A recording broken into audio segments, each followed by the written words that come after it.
Hello అండి. Welcome to Shamila's kitchen. నేను షమీల. ఈరోజు నేను మటన్ బెండకాయ చేయబోతున్నానండి. నిజంగా చాలా రుచిగా ఉంటుంది. One of my favourite dish అండి ఇది. టేస్ట్ అయితే డిఫరెంట్‌గా చాలా బావుంటుంది. అయితే దీన్ని ఎలా ప్రిపేర్ చేయాలో తొందరగా చూసేద్దాం రండి. దీనికోసం ఒక పాన్‌లో ఆయిల్ వేసుకున్నాను. ఆయిల్ కొంచెం వేడైన తర్వాత అందులో కొన్ని రా మసాలాలనైతే యాడ్ చేస్తున్నాను. లవంగాలు, యాలకులు, దాల్చిన చెక్క, బిర్యానీ ఆకు. ఇవి కొంచెం ఫ్రై అయిన తర్వాత ఇందులో ఉల్లిపాయలని కూడా కట్ చేసుకొని వేసుకున్నాను. అలాగే పచ్చిమిరపకాయలండి. వీటిని కూడా యాడ్ చేసుకొని ఉల్లిపాయలని ఫ్రై చేసుకోవాలి. నేను ఈ కూరని నువ్వుల నూనెతో వండుతున్నానండి. అందుకే కొంచెం బబుల్స్ లాగా వస్తున్నాయి కదా! నార్మల్ నూనె అయినా వాడొచ్చు. బట్ నువ్వుల నూనె తీసుకుంటే ఏంటంటే రుచి చాలా బావుంటుంది. అందులోనూ నాన్ వెజ్ కర్రీస్ అయితే ఇంకా బావుంటాయి. నెక్స్ట్ ఉల్లిపాయలన్నీ బాగా వేగిన తర్వాత ఇందులో మటన్‌ని యాడ్ చేశాను. హాఫ్ కిలో వరకు యాడ్ చేశానండి.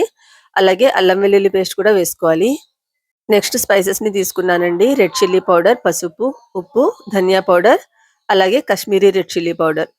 ఈ Kashmiri red chilli powder add చేస్తే కర్రీస్ అయితే చాలా కలర్‌ఫుల్‌గా చాలా బావుంటాయండి. ఈ స్పైసెస్ అన్నీ కూడా ఇందులో వేసిన తర్వాత బాగా మిక్స్ అయ్యేటట్టుగా కలుపుకోవాలి. ఫ్రెండ్స్, మీకు ఈ వీడియో నచ్చితే తప్పకుండా నా వీడియోని లైక్ చేయండి. అలాగే నా ఛానల్ షమీలాస్ కిచెన్‌ని సబ్స్క్రైబ్ చేసుకోవడం మాత్రం మర్చిపోకండి. ఈ కూరనైతే తప్పకుండా ఒకసారి ట్రై చేయండి. భెండి మటన్ కర్రీ నిజంగా చాలా రుచిగా ఉంటుంది. ఈ మటన్‌లో వాటర్ అంతా కూడా కొంచెం డ్రై అయ్యి, ఇలా ఆయిల్ వదులుతున్నప్పుడు ఇందులో పెరుగుని యాడ్ చేసుకోవాలి. పెరుగు యాడ్ చేసిన వెంటనే దీన్ని బాగా ఇలా మిక్స్ చేసుకోవాలి. లేదంటే ముక్కలు ముక్కలుగా ఉండిపోతుందండి పెరుగనేది. అండ్ పెరుగు వేయడం వల్ల మటన్ అనేది తొందరగా ఉడుకుతుంది. అండ్ టేస్ట్ కూడా చాలా బావుంటుంది. నెక్స్ట్ ఇందులో ఒక హాఫ్ టీ స్పూన్ దాకా గరం మసాలా పౌడర్‌ని కూడా యాడ్ చేశాను. ఈ మటన్‌ని కొంచెం సేపు మూత పెట్టుకొని కుక్ చేసుకోవాలండి. ఈలోపు మనం మన నెక్స్ట్ ప్రాసెస్‌లోకైతే వెళ్ళిపోదాము. ఇందులో వాటర్ వేయలేదు కాబట్టి మధ్య మధ్యలో మటన్‌ని కూడా కలుపుకుంటూ కుక్ చేసుకోవాలండి. నెక్స్ట్ స్టవ్ మీద పాన్‌ని పెట్టుకున్నాను. పాన్‌లో కొంచెం ఆయిల్‌ని వేసుకొని, ఒక 2 చిన్న సైజు ఉల్లిపాయలని యాడ్ చేశానండి. ఈ ఉల్లిపాయలని మంచి బ్రౌన్ కలర్ వచ్చేటట్టుగా ఫ్రై చేసుకోవాలి. అంటే మనం బిర్యానీలో వేస్తాం కదండీ! లైట్ రోజ్ కలర్‌లో ఆనియన్స్‌ని ఫ్రై చేసుకొని, అలా ఫ్రై చేసుకొని సైడ్‌న పెట్టుకోవాలి. మళ్ళీ అదే ఆయిల్‌లో బెండకాయలని యాడ్ చేస్తున్నానండి. బెండకాయలని ఇలా పెద్ద సైజులో కట్ చేసుకొని, ఇవి శుభ్రంగా ఉన్నాయో లేదో చూడడం కోసం కొంచెం ఘాటు వేసుకొని చూసుకోవాలి.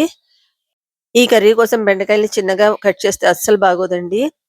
చిన్న సైజ్ బెండకాయలైతే వాటిని ఫుల్‌గానే వేసేస్తారు. పెద్ద సైజ్ అయితే ఇలా హాఫ్‌కి కట్ చేసుకుంటారు. నెక్స్ట్ మెయిన్ ఇంపార్టెంట్ అండి. ఇవి జిగురు వదలకుండా ఉండడానికి ఇందులో ఒక సగం నిమ్మకాయని పిండుకొని ఇలా వేసుకోవాలి ఫ్రై అవుతున్నప్పుడు. ఇలా చేస్తే బెండకాయల్లో జిగురు అనేది ఉండదండి. ఇది ఒక టిప్ అండి. బెండకాయలు ఎప్పుడు కూడా ఫ్రై చేసేటప్పుడు ఇలా కొంచెం నిమ్మకాయని పిండితే జిగురు పోతుంది.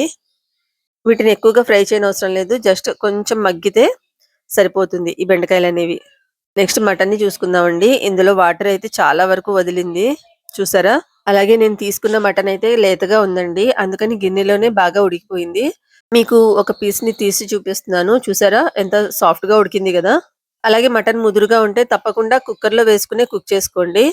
ఇంక చివరగా మటన్ బాగా ఉడికిన తర్వాత మాత్రమే బెండకాయలని యాడ్ చేసుకోవాలండి. బెండకాయలు ఆల్రెడీ కుక్ చేసి వేసాం గాబట్టి ఎక్కువ టైం పట్టదు. అలాగే కొంచెం చింతపండు రసంని కూడా యాడ్ చేస్తున్నాను. ఇది ఎక్కువ పుల్లగా ఉంటే కూడా బాగోదండి. కొంచెం మైల్డ్‌గా ఉండాలి టేస్ట్ అనేది. దాన్ని బట్టి మీరు చింతపండు రసం అనేది యాడ్ చేయండి. ఈ మటన్, బెండకాయలు ఉడుకుతున్నప్పుడు చివరగా మనం ఆల్రెడీ ఫ్రై చేసి పెట్టుకున్నాం కదండీ ఆనియన్స్, వాటినైతే యాడ్ చేయాలి. ఈ ఆనియన్స్‌ని ఇలా ఫ్రై చేసి లాస్ట్‌లో యాడ్ చేయడం వల్ల టేస్ట్ అయితే డిఫరెంట్‌గా చాలా బావుంటుంది. కొంచెం ఫ్రై చేసిన ఫ్లేవర్ అయితే వస్తుంది. అంతేనండి. చివరగా కొత్తిమీరని కూడా యాడ్ చేసుకొని, దీన్ని మనం కావాల్సిన కన్సిస్టెన్సీలో కుక్ చేసుకుంటే మటన్ బెండకాయ కర్రీ అనేది రెడీ అయిపోతుంది. నిజంగా టేస్ట్ అయితే చాలా బావుంది. కొంచెం డిఫరెంట్‌గా ఉంటుంది.